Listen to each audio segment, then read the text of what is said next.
মেদিনীপুরে রায়না চিরন বাঁকুড়া রই ফিতা যতন করে বাদলি মাথা তাও যে বাঁকা সিতা।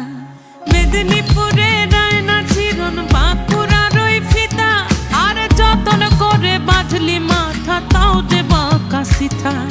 পেছ পাড়িয়া রাজকুমারী গলায় চন্দ্রহার দিনে দিনে বাড়ছে তোমার চুলেরই বাহার।